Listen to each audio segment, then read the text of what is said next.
Jared in Woodbridge. Hi, Jared. Hey, how's it going, Michael, Don, and Peter? Can you guys hear me well? Oh, yeah. Oh, sure. Cool. Sounds good. I'm a big fan to you guys. But, Michael, I did want to bring up something that I heard you say on the show maybe earlier in the summer, that the Lindor signing seemed to be just a really bad allocation of resources, and they could have used that money to sign a guy like Correa, who is on the IL again. I didn't say that. Are you saying I that did not. I never said that. Never.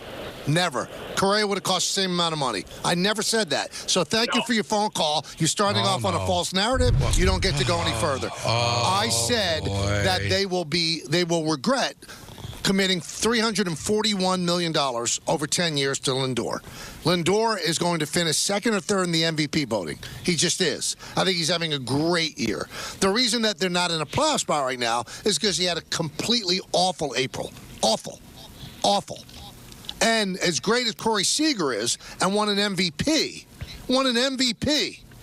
in the World Series for the Texas Rangers, they will regret that 10-year, $325 million contract as well. They just will. You're giving it to a shortstop. Where are they playing after shortstop? You're going to move Lindor to first base? You're going to move him to DH?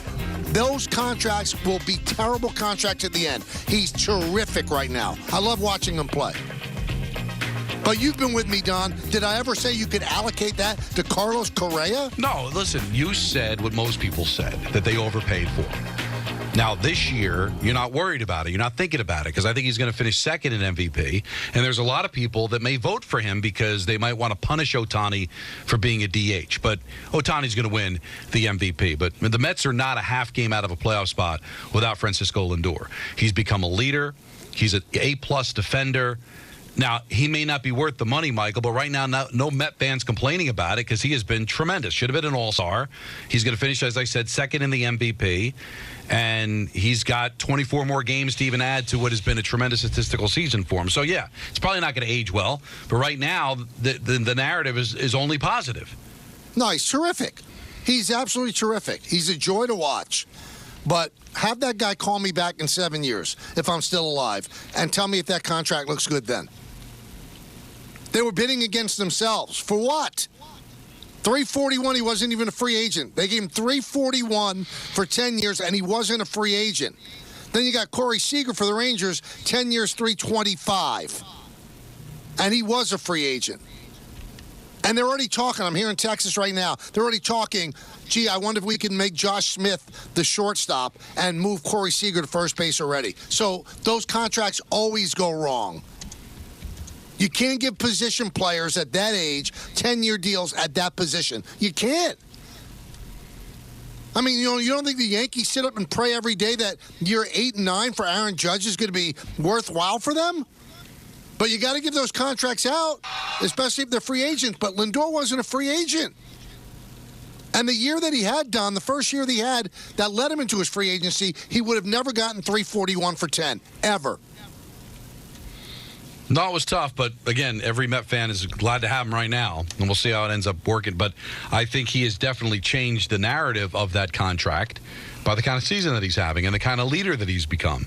And if they can find a way into the playoffs and he's successful there, Michael, I think it'll age better because of this season. And at least in if they win a World Series with him, and he's a big part of it, worth it. Just like the A-Rod contract was worth it. Just like the Seager contract will be worth it for the Rangers. And also for that young man that called. If you're going to call with a got me phone call, you better get me. Don't come with false stuff. I'm not in the mood for it anymore. I think he probably gave a bad example with the Correa stuff, but I guess he was just calling to say you didn't like the contract, and maybe now you think differently because of the season. A bad example, a false example. I never said it. Okay. Oh, you're against me today, aren't you? No, I'm not against you. Everybody should have seen the pre-show meeting. Don had his back to the screen where I was. Didn't even say a word to me. What are you talking about? Exactly. You were sitting. I could see you. Don had his back to me, his head in his phone. Didn't say a word.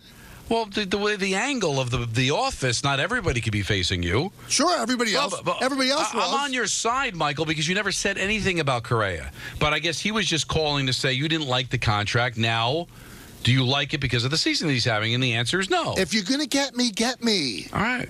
I wasn't not supporting No, you. I feel it.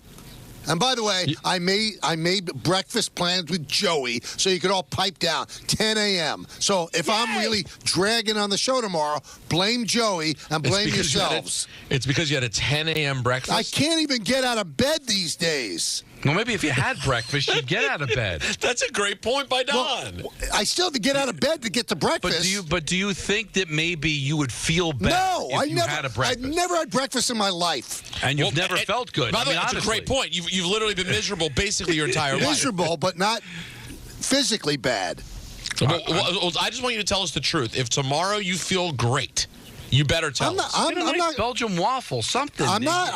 First of all, do I eat carbs? So what do you get? What, I'm going to order a bagel?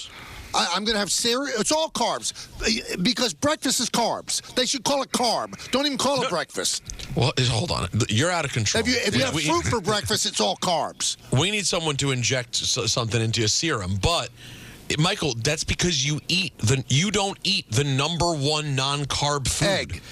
The healthiest breakfast for anyone who likes to diet the way you do, it's meant for breakfast. Eggs and bacon. It's a cornerstone for many people who drop weight. You know what? I'll have bacon. Okay, there you go. Nice plate of bacon. Great. Good for you. And an egg is wonderful. And there's so many varieties of eggs. You can have it sunny side up. You can have a nice omelet. We'll talk about my menu when we get back right here on Yes and 880 ESPN.